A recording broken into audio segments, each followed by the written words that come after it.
I don't think I'll be watering the grass tomorrow morning. Oh, man. Yeah, big storm here in Richland. We haven't seen rain like this for, I don't know, a number of years anyway. The intersection here is kind of flooded. A lot of lightning, a lot of thunder. Kaboom.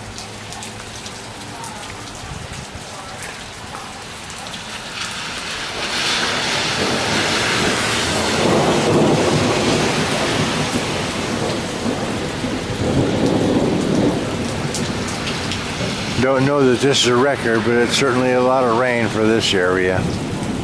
I'm wanting to see a car go barreling through the intersection here.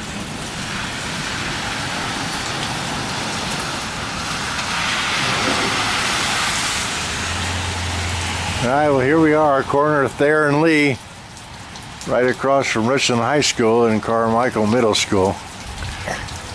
My grass is getting a good watering. I shut the sprinklers off for tomorrow, so no need to worry about that.